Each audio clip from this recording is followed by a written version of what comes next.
केन्द्रापड़ा जिला प्रशासन पक्षरु जनवरी 10 तारिख रे धान मंडी खोलिबाकू धार्य करा जायतिबा बेले चाषी मानकू सचेतनता करिबा लागि जिला प्रशासन पक्षरु आली ब्लॉक रो समस्त मंडी रे चाषी मानकू सचेतनता करिबा सहित केउ भली धान देई परिबे से नै सचेतनता कार्यक्रम करा जायतिला। हेले चाषी माने असंतोष प्रकाश करथिले कारण एही अंचल रे अधिक नाली धान चाष होउछि। आगुरु मंडी रे नाली धान देउथिबु हेले एबे प्रशासन नेबा को मना करूछि। आमे माने बाध्य होई व्यापार को धान देबु। चाषी मानकर कथा जिलापाल बुझिबा पई दाबी होउछि। चाषीक सहज और सुविधा पई जिलापाल निष्पत्ति नियंतु बोली चाषी माने कहउछन्ति।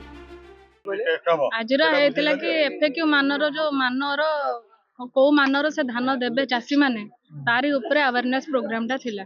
गोविंदपुर प्रतिटी माने 3-4 पैक्स को नहीं कि हमर गोटे प्रोग्राम है 15 दिनिया प्रोग्राम एंटायर केन्द्रापड़ा रे आमे बुली बुली के जीपी रे माने ग्राम पंचायत रे आसी कि चाषी भाई मानु को अवेयरनेस करिवु। कोन अवेयरनेस सचेतनता ए जो ए हमर एफएक्यू मानर धान से माने धान काटी की एफएक्यू मान करी की मंडी को आनिया पाएंगे नहेले तांकु जो 3100 टंका मिलियार अछि सेईटा मिली परिबो सेई मानटा हमकु जेमिति हले नै कि आसीबे मंडी।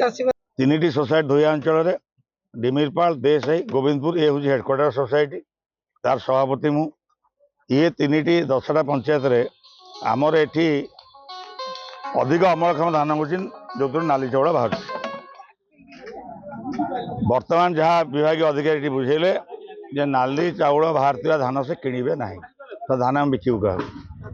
द्वितीय कथा 10 वर्ष है ये मंडी सोसाइटी रे धान किणा हो बिक्री हो ये 3150 टका पूर्व धान मत बिक्री होता मिलर नौते जी आसते ये मान निर्धारण कर देखा लोक चाषी मानू कहीचु आपण माध्यम जिलापाल को निवेदन करुचु जे तुरंत ये अंचल फलुआ नाली चाउल बाहर धान को किणा जाऊ ना चाषी कूल कौन प्रकार उपकृत हो पार ना जो रेट बिकुला मिलर को बाध्य से रेट बिक।